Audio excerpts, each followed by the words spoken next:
Oi, pessoal, voltamos. Ela veio com reforço positivo, tá vendo? Ela sabe análise aplicada do comportamento. É. A pessoa falou assim: que live é essa? Show, arrasando, tudo de bom, melhor live, não sei o quê. As pessoas estão elogiando a gente, então a gente está dentro do ABA aqui. Gente, isso é ABA. Vocês estão dando Ó, reforço positivo para a gente.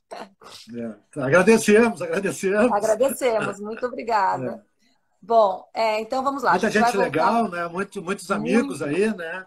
É, Participando, né? eu estou vendo algumas pessoas entrarem aqui, algumas estão muito rápidas, eu não estou conseguindo ver, mas eu tô amando ver um pessoal por aqui. Bom, então a gente estava falando sobre. A gente estava terminando sobre a melatonina, né? Que a gente falou Uhum, agora, e sobre transtornos do sono e tudo mais. A gente sabe que a melatonina também ela tem outras coisas aí, tá, gente? Ela tem outras questões aí, dá uma uhum, pesquisada depois que é bem interessante. uhum, Mas agora a gente vai passar, então, além dos transtornos do sono, vamos falar agora sobre transtornos alimentares, né? Transtornos uhum, alimentares, eles são uma bomba, por quê? Porque realmente existem estudos, inclusive o meu doutorado mostrou que existe, né, como outros estudos mostram, que pessoas dentro do espectro do autismo, comparadas a grupo controle, elas acabam mostrando um pouco mais de problemas gastrointestinais, né? uhum, E eu coloquei no meu questionário, eu coloquei perguntas diversas. Então, eu coloquei sobre uhum, refluxo, flatulência, se fica constipado, se tem muita diarreia, se alterna muito. Então, se tem fácil glutição, se é seletivo, né? Então, eu fiz uma série de perguntas para poder entender um pouco sobre isso daí. E realmente deu assim, 40 e poucos por cento das pessoas com autismo, elas apresentam tal. Mas nunca deu assim nada 100%. Então, isso também é importante a gente entender que existe sim uma questão gastrointestinal mais presente nas pessoas com autismo. Mas o que quer dizer isso? De repente, elas já estão com esse problema porque a alimentação delas está seletiva, então vem do comportamental para o físico, existem coisas que são isso. A pessoa, ela uhum, não consegue comer outras coisas e também não está sendo treinada a comer certo, então ela come só pacotes de bolacha o dia inteiro, ela vai apresentar problemas de intestino de alguma forma, né? Mas será que ela tem realmente um problema na microbiota dela? Será que ela tem um problema realmente físico? Pode ser que ela tenha e acaba afetando outras coisas. Então, como tratar uma uhum. desbiose e tudo mais, tá? Bom, dito isso, vamos para as dietas, que são dietas para se curar autismo ou dietas para se tratar autismo, né? Então, eu queria que, se possível, você falasse um pouco disso. Tá. Então, né, exatamente isso que tu falou, né, Anitta? Existe, né, bem demonstrado já, né, uma incidência muito maior de transtornos gastrointestinais em pessoas com o transtorno do espectro do autismo, né? Uhum, Se imagina que seja alguma coisa talvez em torno de, né, 30, 35, 40%, talvez um pouco uhum, mais, talvez até 45%. Então, vamos dizer entre 30 a 45%, né? Que é muito maior do que a uhum, população em geral, né? uhum, uhum, Particularmente o que tu citaste, né? Refluxo severo, diarreia crônica, constipação crônica, flatulência, né? uhum, Agora existe algumas sugestões de inflammatory bowel syndrome, de problemas inflamatórios uhum, intestinais, né? uhum, Então, não há dúvida quanto a isso, né? uhum, O que é discutível, né? uhum, Muito discutível, é se isso é o fator primário causal do uhum, transtorno, né? Ou se uhum, isso é um fator relacionado, né? uhum, Então, por quê? Né? Porque a gente sabe, né, que, em primeiro lugar, né, nós estamos lidando com um transtorno que é basicamente genético, né, sim, altamente genético. Né? 90%, uhum, pelo menos 90% das pessoas com transtorno têm anormalidades genéticas, causadoras do transtorno. Né? uhum, Claro que moduladas pelas intervenções ambientais. Né? uhum, Então, tu uhum, tem genes de predisposição, né, que podem, alguns deles já vêm, vamos dizer assim, ligados e não tem uhum, história. Tem uhum. outros que podem ser ligados ou desligados, dependendo de um fator ambiental que ocorreu dentro do útero, fora do útero, imediatamente após o nascimento, etc, etc. Tá? Uhum, Então, né, agora, esses genes, né, que são, nesse momento, em torno de 1.000 já reconhecidos, né, eles são genes que atuam única e exclusivamente na sinapse neuronal? uhum, Não. né? Muitos deles são genes que sabidamente atuam na sinapse neuronal, no sistema nervoso central, né? Atuam no trato gastrointestinal, né? E atuam na regulação de respostas imunes. Tá?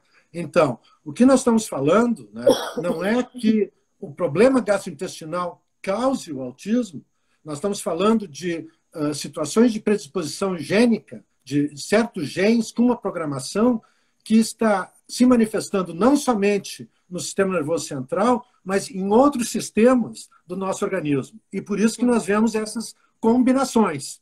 Né? Agora, entre dizer, né, que existe um problema gastrointestinal, né, e que ele é a causa das manifestações neuronais, né, ou a causa do autismo, né, não existe absolutamente nenhuma evidência de que isso seja verdade. Né? O que existe são teorias. Né? E essas teorias, né, algumas vezes são muito bem sustentadas. Né? Nós sabemos, por exemplo, que a microbiota intestinal realmente tem um fator importante em termos de resposta inflamatória. Né? Nós sabemos que crianças, por exemplo, que nascem de parto cesáreo têm uma maior incidência, maior prevalência de transtorno do espectro do autismo, talvez porque não terem sido expostos a uma certa base microbiana na passagem pela vagina. Né? Então, tem uma série de fatores que têm um papel. Né? Mas existe uma diferença entre relação e causa. Sim. Né? Então, né, nós não podemos e não devemos, né, tratar uma relação como a causa. Né? O que nós devemos fazer é estar atentos à incidência desses transtornos, né, a procurarmos auxílio com profissionais, né, que possam nos ajudar do ponto de vista de identificação de qual é o problema gastrointestinal, do ponto de vista de que modificações na própria dieta podem ser feitas para ajudar isso. Né? Profissionais que possam nos ajudar a trabalhar a questão da seletividade alimentar, que, como tu muito bem colocaste, também vai ter um impacto nisso. Né? Então, tudo isso são fatores complementares, né? Mas não são fatores diretamente causais. Né? E como eles não são fatores diretamente causais, não existe absolutamente nenhuma evidência que nenhum tipo de dieta tenha qualquer efeito positivo nos sintomas-alvo do autismo, na base do autismo. Tá? Né? Agora, claro, né, se eu tenho... Né, vamos dizer que o Nicolas, né, quando era pequeno, tinha uma constipação crônica, horrível. Né? Vocês acham que ele ia responder a intervenções comportamentais tão bem quanto se ele não tivesse nenhum tipo de problema e ele estivesse muito feliz, obrigado? Não. Assim como nós. Né?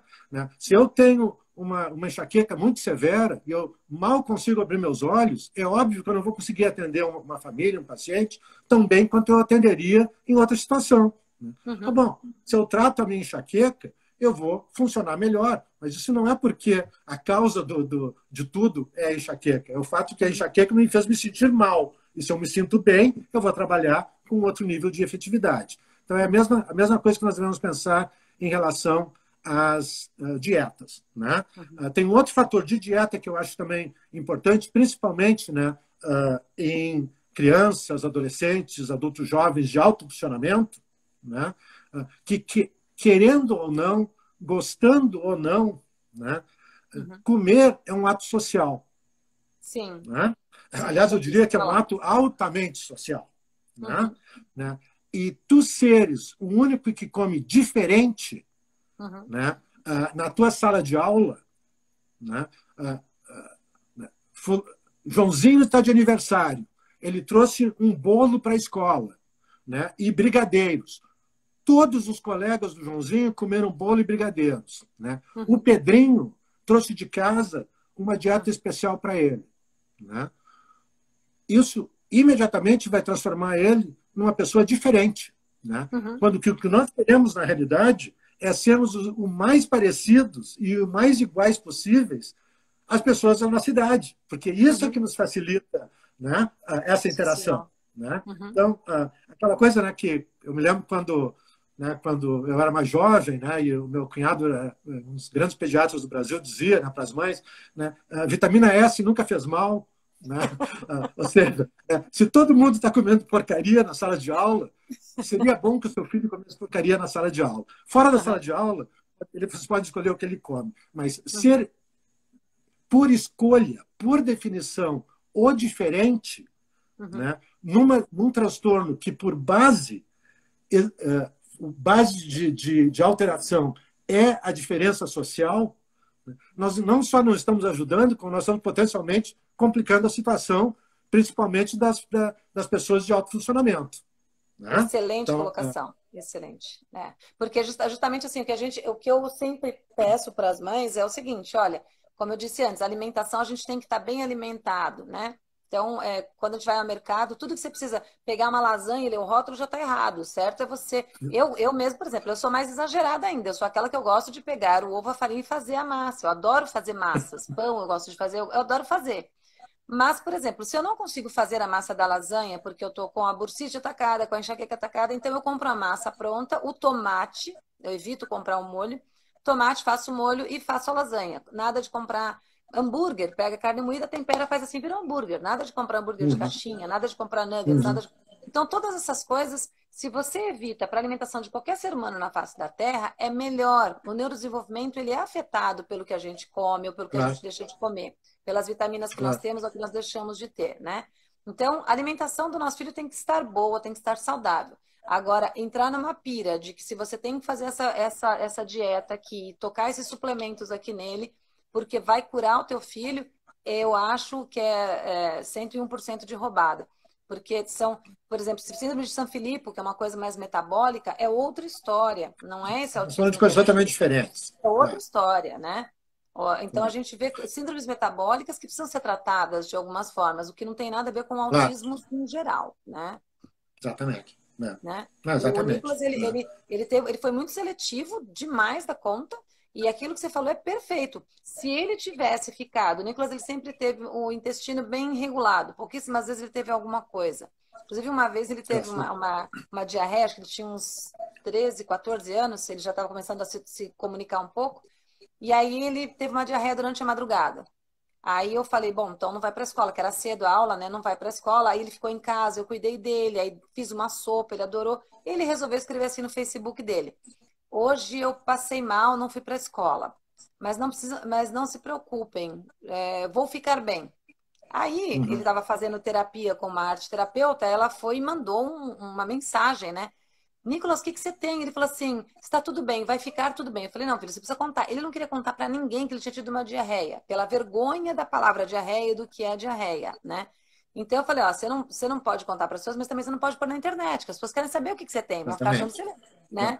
Então a gente foi ensinando o social para ele também através disso, né? E ele tem um problema também de segurar, ele segura muito para ir ao banheiro. Então a gente tem que também treinar isso daí com ele. Mas assim, independente de qualquer ponto que ele tem uma dieta bem regulada e está desenvolvendo cada vez mais sem fazer nenhuma dieta absurda. Então, para quem está entrando em dietas aí, achando que é a resposta do autismo do seu filho, entendam que o autismo tem 2 pontos centrais, que é déficit na interação e comunicação social, comportamentos restritos repetitivos. A alimentação não entra aqui, a não ser que entre por uma falta de sociabilização, coisas do tipo. Ou se o seu filho tiver um problema metabólico, correto? Exatamente. Então, eu ia dizer, né, eu ia comentar, né, que de uma certa maneira essas lives, né, é quase como, né, o padre rezando para a comunidade, né, porque a maioria das pessoas que participam, né, são pessoas que gostam de ouvir o que a gente tem a dizer, né? Né? Mas agora há pouco eu vi uma pessoa se manifestar, né, e que eu vou ter que fazer um comentário especificamente sobre isso, né? Eu não vi exatamente quem era, mas que falava que o sistema gastrointestinal, né, é o nosso segundo cérebro, que na realidade existem evidências que ele é o nosso primeiro cérebro. Não existe absolutamente nenhuma evidência disso. A evidência disso é zero. O nome disso é pseudociência. Né? É quando alguém escreve uma coisa, né, e a partir desse livro, desse artigo, outras pessoas começam a citar isso como se fosse verdade. Né? E quando tu começa a procurar na bibliografia, né, de alguns estudos, a gente se dá conta que todos eles voltam ao mesmo artigo ou ao mesmo livro daquela única pessoa que criou essa pseudociência. Sim, é Né? verdade. Então, essa história de que o sistema gastrointestinal, o sistema nervoso autônomo, né, que controla o sistema gastrointestinal, que ele é o nosso primeiro cérebro, isso seria uma total e absoluta simplificação, né, da evolução do ser humano. Sim. Né? Porque se isso fosse verdade, nós imaginaríamos, né, que então nós seríamos muito pouco diferentes da maioria dos outros animais de todas as espécies, nas quais o sistema nervoso autônomo, algumas vezes, é mais bem desenvolvido do que o sistema nervoso autônomo da espécie humana. Então, se esse fosse o primeiro cérebro, talvez nós estivéssemos em outra relação em termos das diferentes da pirâmide de espécies dentro do planeta. Tá? Então, não vamos continuar, né, por favor, né, espalhando essas notícias. Né? Nós estamos numa situação hoje em dia, né, em que, infelizmente, a ciência está sendo colocada em dúvida a todo momento, em todas as situações, por todas as razões. Né? O que a gente se acostumou hoje em dia, tudo é fake news, ou seja, nada tem valor, é simplesmente uma opinião, uma impressão. Né? Isso, na realidade, isso é negar, né, séculos e séculos e séculos de estudo e de ciência. Né? Isso é basicamente voltar ao que nós imaginávamos na Idade Média, né? Que a Terra era plana e que a Terra era o centro do sistema solar. Né? Eu imagino que hoje em dia a maioria das pessoas tem uma opinião diferente a respeito disso. Eu tenho, inclusive, esses tempos atrás, com o negócio de quarentena, eu comecei a estudar o que leva a pessoa a acreditar na Terra plana, né?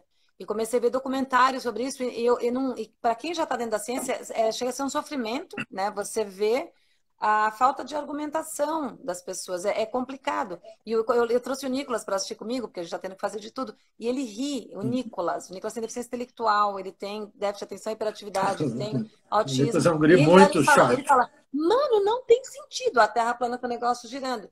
Esse negacionismo que a gente está vivendo hoje é muito complicado, porque se você pega, por exemplo, eu com doutorado em neurociência, você com tantos esses anos de experiência como um dos maiores neuropediatras conhecedores de autismo, né, diria até que do mundo, sem menor medo de errar. A pessoa, mas assim, e a gente chega e fala para a pessoa e ainda fala com carinho, fala assim, falou, ó, não vai nessa não. Ah, vocês da indústria, aí começam a criar outras teorias para desvalorizar o que a gente está falando. Então, a gente tem que tomar bastante cuidado com isso, pessoal, porque, assim, cérebro é cérebro, sistema nervoso central é uma coisa, sistema nervoso autônomo é outra. Então, quando a gente entende a função do sistema nervoso central, a função do sistema nervoso autônomo, nós somos um sistema de funcionamento. A gente não é uma coisa só. A gente não pode separar o nosso sistema gástrico e colocar ele em primeiro plano como se ele fosse o que nos comanda no geral. Se eu tirar todos os meus aparelhos aqui de dentro, como, por exemplo, o intestino e o estômago, eu consigo colocar coisas hoje em dia. Eu conheço gente que não tem estômago e está vivendo porque teve um câncer horrível, perdeu o estômago todo e está vivendo com uma bolsa. Tem gente que perdeu o intestino, está com bolsa. Né? Teve gente que perdeu metade do estômago, está vivendo. Agora, quando você perde metade do cérebro, quando você perde o cérebro inteiro, alguém me responde o que acontece. É outra coisa. A gente não pode fazer desvirar a balança. Primeiro, entender que nós somos um sistema. Todos os nossos órgãos, eles funcionam como um sistema. O que eu como afeta o meu sistema nervoso central? Sim, afeta. O quê? Se eu começar a comer 2 quilos de açúcar por dia, só açúcar, eu não como mais nada. Eu pego o pacote de açúcar e fico às colheradas, de manhã até a noite. Vai prejudicar meu pâncreas, meu fígado, meu intestino, meu cérebro, com toda certeza, porque eu só como açúcar, eu não tenho outras vitaminas, eu não tenho nada. Eu vou entrar em falência múltipla dos órgãos e vou morrer. Ponto final, tá? Agora, então, procurar estudar mais essas coisas para que a gente não caia nessas bobeiras, né? E isso tudo, tem até gente perguntando assim, óleos essenciais funcionam? Né? Vamos falar de óleos essenciais, doutor, que é divertido. Só para terminar essa questão, né, das fake news, né, só para reforçar, né, a ideia de que nós estamos numa situação hoje, né, em que, por incrível que possa parecer, né, estão se levantando dúvidas a respeito de vacinação.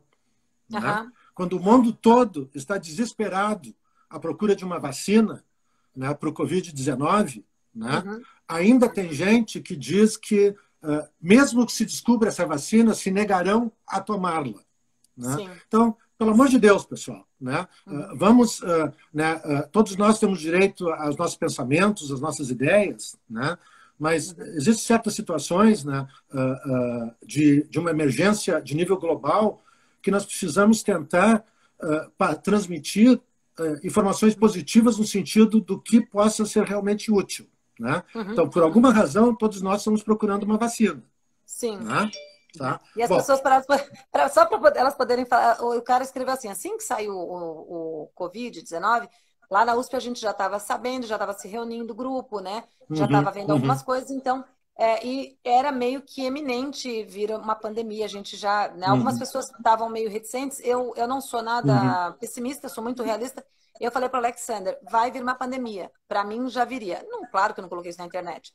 Mas aí, quando saiu alguma coisinha no jornal da USP, um cara já foi lá e escreveu assim, pronto, mais uma invenção dos chineses. Quanto vocês querem apostar que daqui a pouco vem uma vacina? É assim que eles nos compram. É óbvio que se vem uma doença, vai ter que vir uma vacina. Então, aí as pessoas falam, é mesmo. Aí você fala, não vou tomar porque aquele cara falou isso. Então, cuidado, gente. A internet é um antro, infelizmente. Mas tem coisa boa, tá? Tem muita coisa boa. Então, vamos lá. Um outro colega, um outro participante acabou de colocar que não podemos negar a importância do sistema imune. Obviamente. Não podemos mesmo. O sistema imune é fundamental para a manutenção da vida. Né? Sim. E existem doenças neurológicas autoimunes que são talvez das mais severas que existem. Sim, exato. Né? Ninguém está querendo negar a importância do sistema imune. Né? Nós estamos colocando simplesmente, né, quais são as características básicas de um transtorno, né? E como as características básicas poderiam ou não ser afetadas por diferentes situações. Só isso. Né? Sim. Obviamente, o sistema imune é fundamental para a manutenção da vida, senão nós não estaríamos aqui. Só isso. Tá? Só isso. Né? Em relação, né, a óleos essenciais, né, pessoal? De novo, né, eu vou cansar de me repetir. Né? Não existe absolutamente nenhum estudo que mostre que funciona. Né? Eu procurei nenhum estudo. Né? Na realidade, né, algumas vezes, por exemplo, em termos de dieta, né, não é que não existem estudos, existem poucos estudos. Né? Mas os poucos estudos que existem mostraram nenhuma diferença em relação ao placebo. Né? Existem outras situações, como, por exemplo, óleos essenciais, em que não existem estudos, ponto. Né? Estudos sérios. Né? É claro que qualquer um de nós pode escrever um artigo, né, que vai ser publicado num Internet Journal, né, que não é revisado por ninguém, né, que a gente paga, né, $20 por mês para participar e começa a escrever e lançar artigos ali. Né? Isso não é a mesma coisa de que revistas sérias, né, com revisores, né, e que tem um fator, né, de uma porcentagem de leitura e de repetição de referências, né, que a gente chama de fator de impacto, né, alto. Então, o que nós estamos falando é que não existe nenhum estudo, nenhum journal, nenhuma revista cientificamente reconhecida como adequada que mostre qualquer tipo de eficácia para óleos essenciais, vamos botar aí tudo junto, né? Óleos essenciais, ozonioterapia. Né? Ozonioterapia, né? MMS, pelo amor de Deus. Né? Aliás, se alguém pegar Covid, já tem um tratamento aqui no Brasil para ozonioterapia para curar Covid. Já estão vendendo, já. Então, se alguém tiver... Tá? Então, né? Muito cuidado com isso, de novo. Né? Se eu fosse... Eu sempre digo isso, né? Se eu fosse a REAC barra de access, né? A Graça está me lembrando disso, né? Então, essas coisas, né, pessoal, são coisas assim, ó, alguém decidiu que funciona e criou uma pseudociência a respeito disso.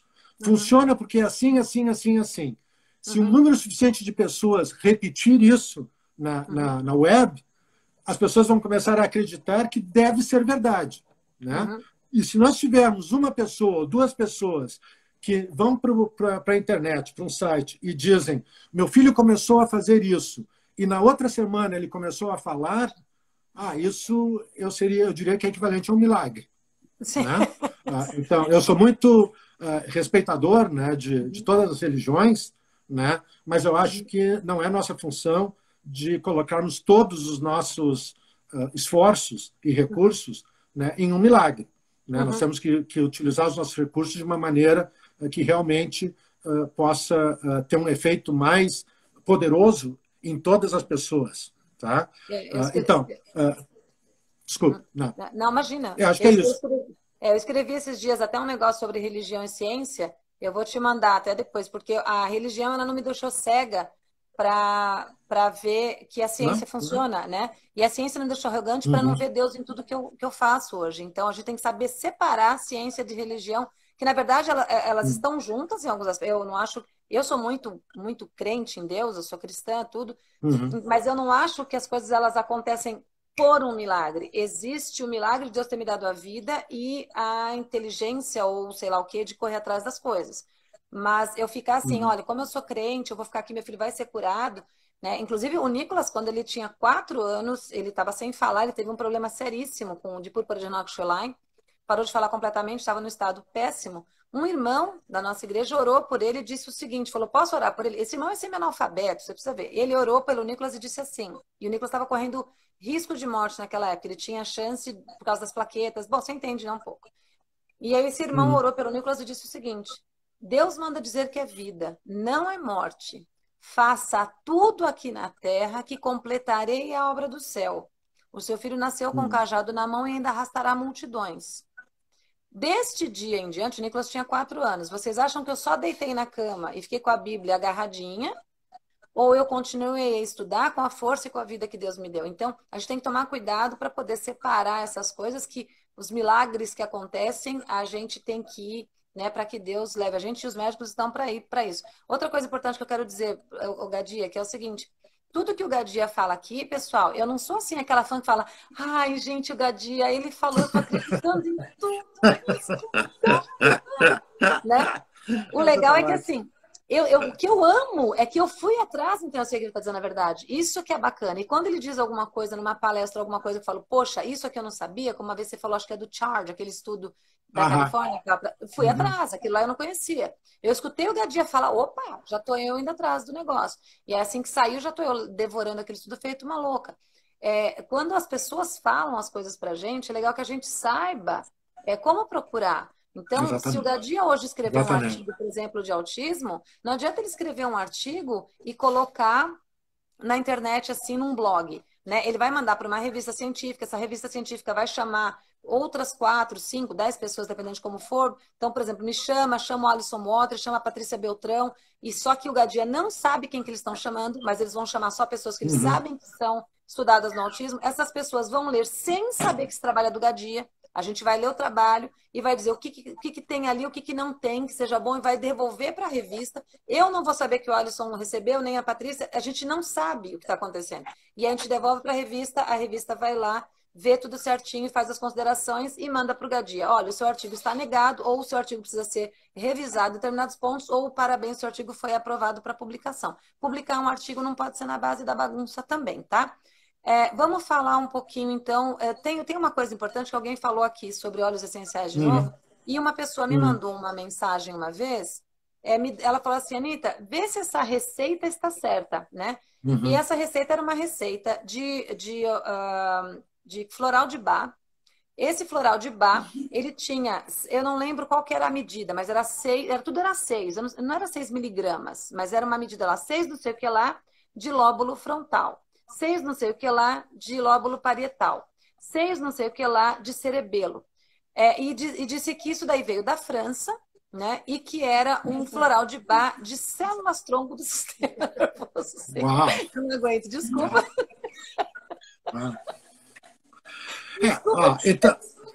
Então, assim, ó, pessoal, né?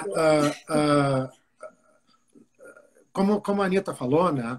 Acho que nós temos todo o respeito por questões de religião, tá? Sim. Né? Acho que nós temos que ter um cuidado especial, em particular, para coisas que são nos oferecidas, né? E que são de alto custo. Né? Até porque, né? Desculpa, amor. Até porque eu imagino, né?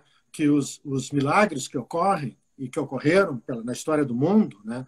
Acho muito difícil que alguém tenha dito: eu posso fazer esse milagre para ti, mas vai custar R$ 5.000 cada vez que estiver aqui para o milagre. Que acontece. Né? Então, cuidado, né, quando essas coisas ocorrem e elas têm um custo muito alto. Tá?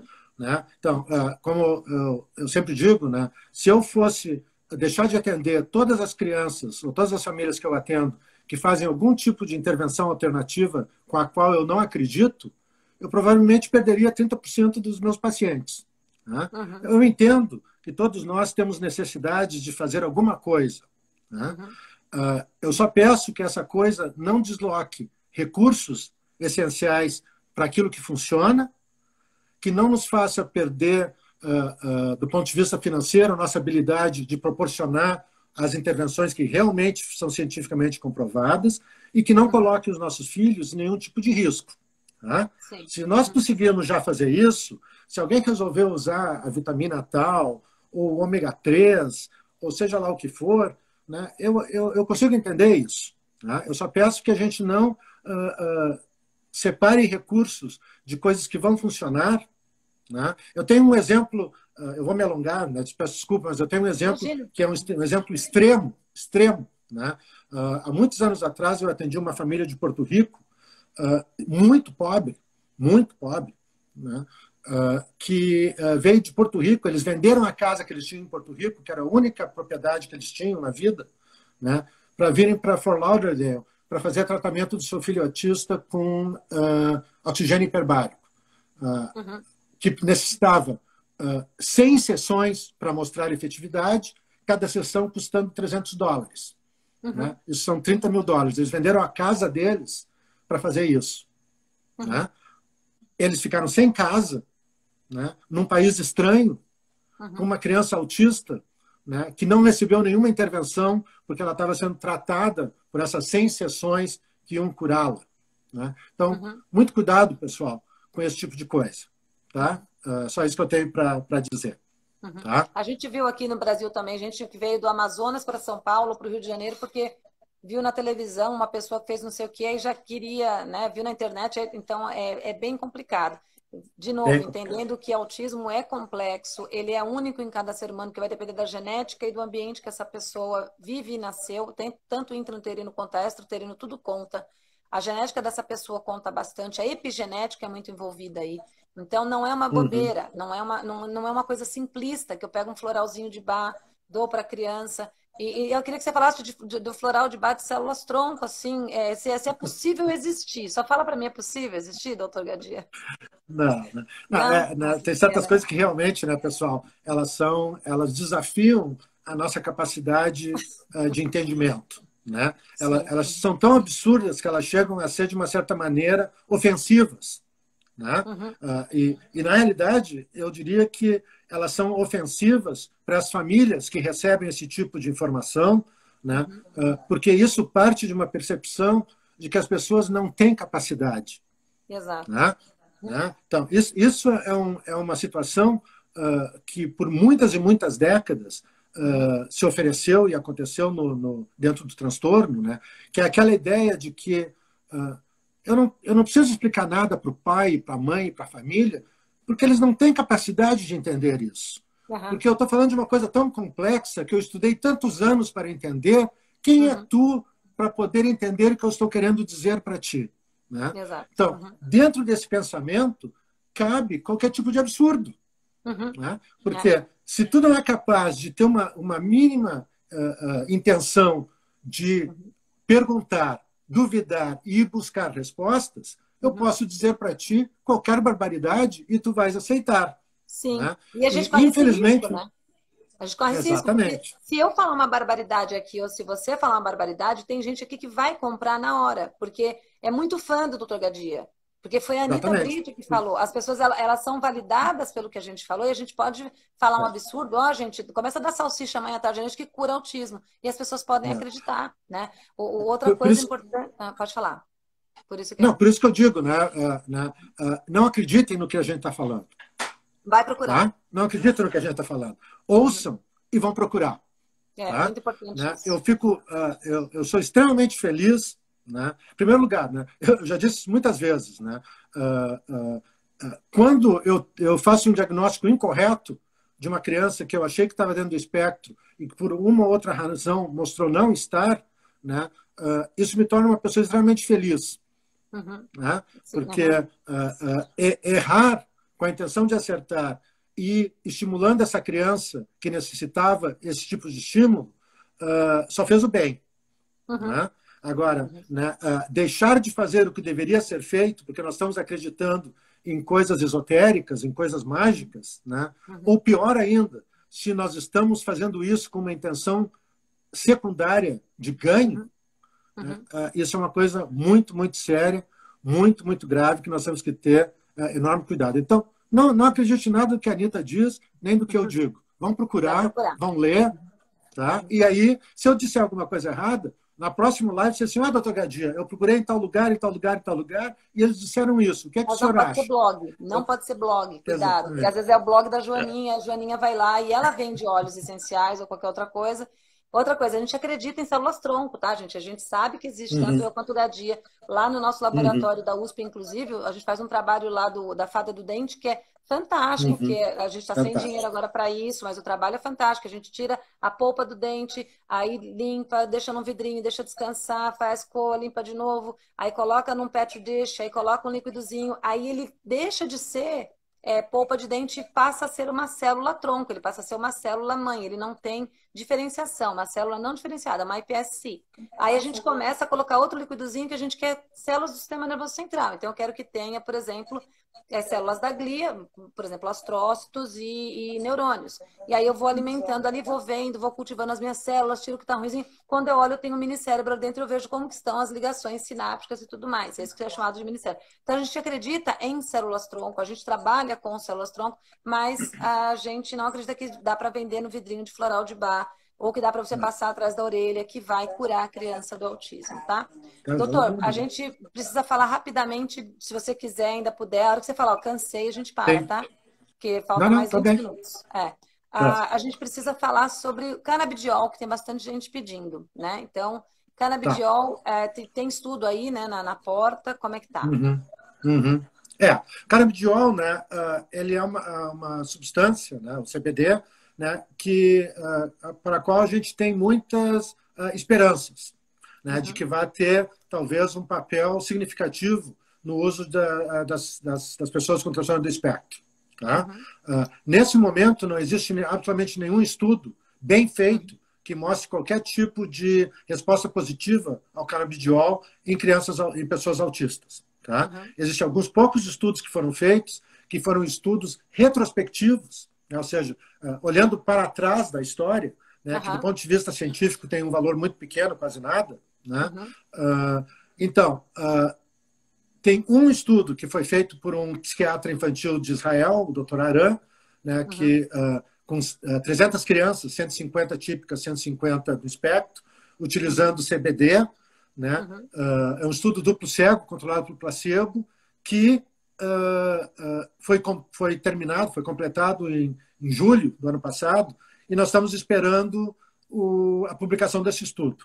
Né? Então, uhum, nós temos esperança que, quando esse estudo seja publicado, né, e principalmente se esse estudo puder ser replicado, né, que talvez o CBD tenha um papel importante, particularmente em relação à ansiedade no autismo. Tá? uhum, Mas, nesse momento, não existe indicação nenhuma para o uso de CBD em uhum, crianças no espectro. Né? uhum, Eu não conheço ninguém, né, que usa CBD como tratamento clínico. Né? uhum, Ele está sendo usado como parte de pesquisa.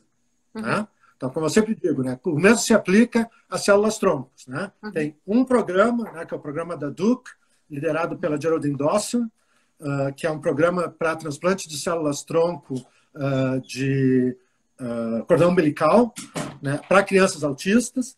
Um uhum, estudo pequeno já foi feito que mostrou alguma melhora, um estudo uhum, maior está sendo feito. Nós esperamos, né, que esse estudo mostre algum benefício, apesar de eu particularmente não entender exatamente o funcionamento disso, mas de uhum, qualquer maneira. Tá? Então, como é que são esses estudos? A senhora quer? Quer. A senhora assina aqui, tirando qualquer responsabilidade nossa por o que possa ocorrer, e o estudo é grátis. O transplante de célula-tronco não custa nada para a senhora, assim como o canabidiol não custa nada para o senhor. Por quê? Nós estamos fazendo uma pesquisa. O senhor nos emprestou seu filho e nós estamos lhe proporcionando a possibilidade de participar de uma pesquisa. Isso é coisa séria. É muito diferente de eu vou ali no Panamá, pago $40 mil para me enxertar em alguma coisa que eu não sei exatamente que diacho foi, e daí no dia seguinte eu vou embora para casa para ver o que aconteceu com meu filho. Né? Muito cuidado com isso, pessoal.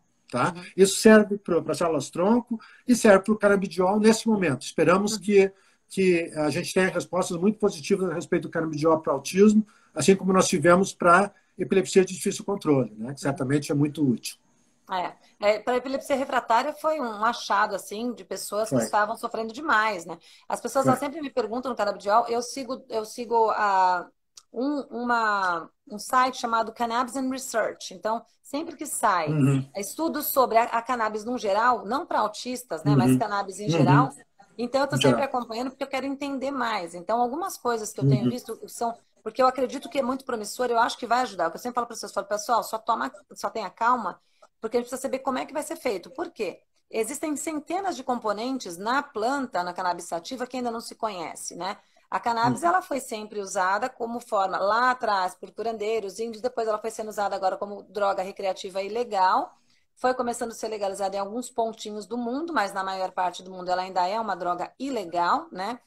E antigamente se falava assim, gente, maconha não dá em nada, maconha não faz nada, maconha não sei o quê. E hoje estão descobrindo alguns efeitos que a maconha acaba fazendo. O Alexander tem um amigo que fuma desde os 11 anos de idade, tem 40 anos igual a ele, o cara é um completo idiota. E o cara não era um completo idiota, porque eu dei aula para ele, inclusive. Mas o cara é bobão demais. Ele ficou, sabe assim, porque ele fuma direto, ele fuma de manhã e à noite todos os dias. E já teve dia dele fumar na hora do almoço no trabalho. Então, a gente vê que nitidamente prejudicou. Hoje em dia ele não consegue transar com a mulher dele se ele não fumar antes, ele não... E aí, assim, ele tem uma dependência. Para ele ficar calmo, bem relaxado, se ele não fumar maconha, ele fica mais agitado. Ou seja, a gente vê que deu, né? E nesses estudos que eu sigo, eu vejo umas coisas assim acontecendo de pessoas que começaram a fumar com 12, 13 anos, que tem um desenvolvimento neuronal diferente, de sinapse, diferente de uma pessoa que não fumou até os 25 anos. Então, as conexões sinápticas de uma pessoa... Então, tem umas diferenças. Não estou aqui dizendo que maconha mata, que maconha é horrível, que maconha... Não estou dizendo nada disso. Minha preocupação na relação ao canabidiol, Carlos, na verdade, é o seguinte... Porque quando eu tiro o CBD, é um componente, e a gente ainda não entende completamente o CBD. E quando eu uso o THC, que é a parte alucinógena, é outra história. E tem muita gente aqui no Brasil dando CBD com THC, dizendo assim, não, Anitta, mas é necessário dar sim. Aí eu falo, mas qual é o estudo que está mostrando que é necessário? Não, senão ele não acalma. Ou seja, desde os 3, 4, 5 anos, você já está dopando o seu filho. Se aqueles que foram feitos estudo começaram a fumar com 12 e fumavam de uma forma recreativa 3, 4 vezes na semana ou só de final de semana, já deu uma diferença? E esses daqui, então, que estão tomando todos os dias doses altas desde os 5 anos? Eu tenho medo dessas coisas mais para frente, como que poderiam ser. A gente está vendo, né, alguns participantes, né, colocando alguns comentários a respeito de colegas que estão usando o canabidiol. Né? Isso, né, se aplica à mesma situação, ou de uma maneira muito semelhante à que nós estamos vivendo agora com o Covid. Né? Por exemplo, né, a questão da hidroxicloroquina. Né? Nós ainda não temos estudos que mostrem quão efetiva a hidroxicloroquina é e quanto segura ela é em pacientes tomando Covid.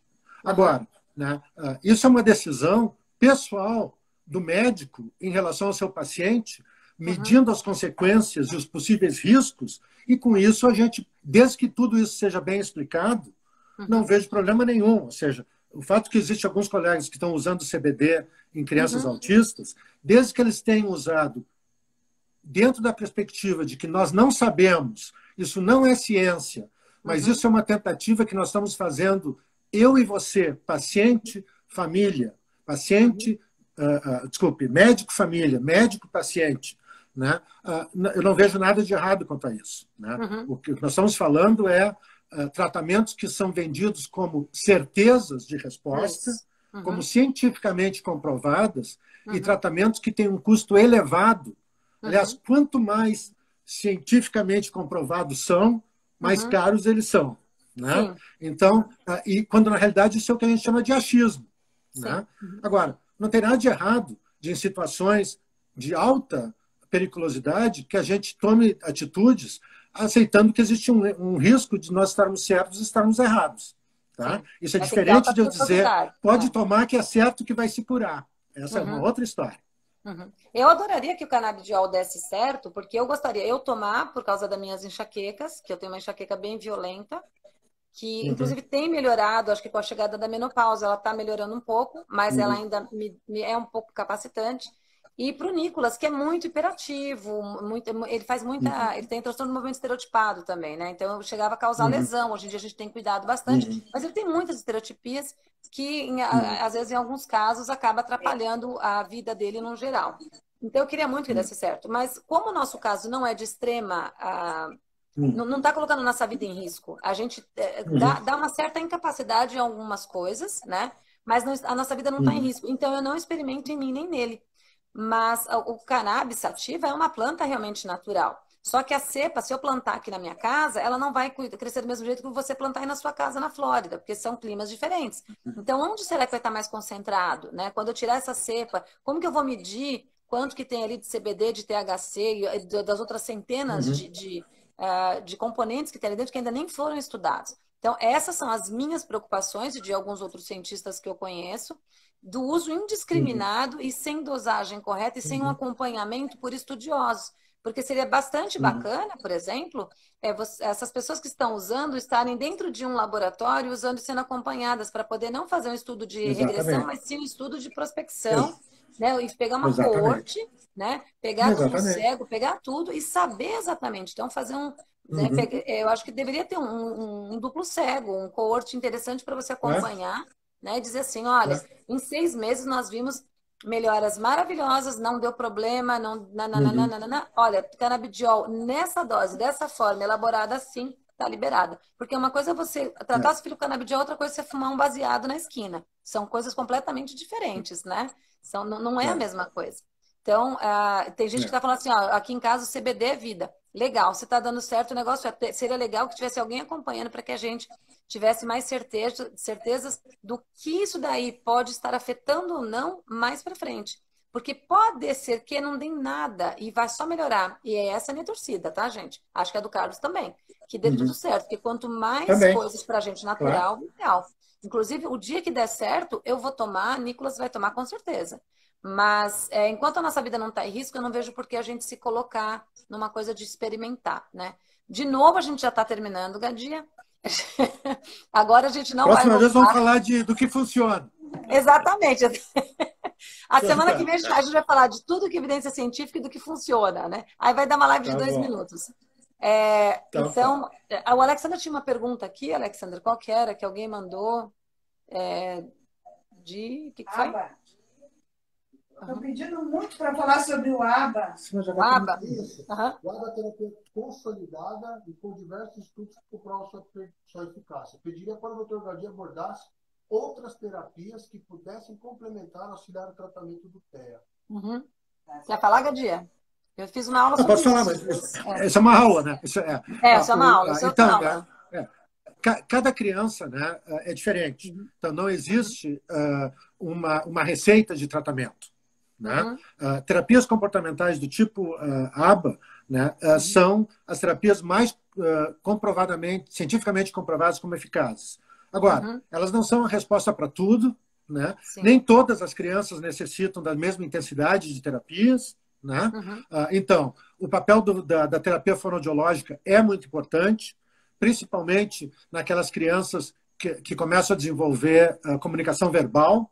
Né? Existe uma diferença entre eu falo, eu converso. Né? Conversar é uma qualidade de comunicação muito mais sofisticada. Né? A terapia ocupacional, trabalhando com questões sensoriais, que estão cada vez mais sendo reconhecidas como importantes. Né? Teve 2 perguntas aqui que eu vi a respeito se terapia ocupacional sensorial, né, de modulação sensorial, já foi reconhecida como cientificamente comprovada. A resposta ela ainda não foi. né? Mas ela, com certeza, na próxima edição, em que isso vai ser revisado, será, porque os estudos estão sendo muito fortes e muito bem feitos. Né? Então, terapia ocupacional com intervenção sensorial, terapia fonoaudiológica, terapia comportamental, e crianças que vão precisar de outras necessidades, esportes, artes, psicomotricidade, ajuda para a escola, mas cada criança é uma criança com as suas diferentes necessidades que vão ter que ser avaliadas. A base é essa. Isso são as coisas que funcionam. Tá? Análise aplicada do comportamento, então, tá, se você pessoal. for ver, você pega uma aula de natação, por exemplo, se você entende os princípios da análise aplicada do comportamento, você aplica os princípios numa aula de natação, porque você vê o como deixar a criança mais confortável, como melhorar o ambiente para ela, como, né, como saber o sistema de recompensa, como extinguir os comportamentos não aceitáveis, né? Como fazer a intervenção discreta. Então, tudo isso daí, né? Como identificar uma birra ou uma crise, como tratar isso daí, como evitar que aconteça novamente. Então, tudo isso daí pode ser usado. Gente, a gente não vai poder ficar mais meses, porque realmente já está dando de novo aqui. Gadia, eu quero agradecer 1 milhão de vezes. Imagina. Agora sim, ó, eu quero te convidar para a gente fazer uma outra no Eye Contact, porque foi muito legal. Parabéns. Sim, fica à vontade a hora que chamar e a gente quer marcar mais uma com vocês. E, Grazi, eu quero contigo também, só contigo. E quero uma outra com a Gadia também, assim que possível, tá?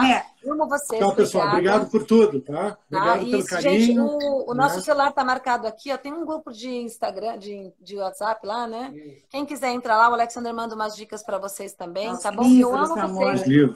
Tem prefácio do Carlos, tem que comprar esses livros maravilhosos. Tchau, pessoal, tá? Vamos fazer uma igual a essa no Eye Contact e depois tu faz comigo. Eu não preciso fazer, faz com ele. Eu quero fazer logo. Tchau, pessoal. Tchau, fiquem com Deus. Tchau, Alex. Tchau, Alex. Beijo. Tchau. Beijo, Nicolas. Tchau, Nicolas. Meu fotógrafo favorito, tá? Beijo. Tchau.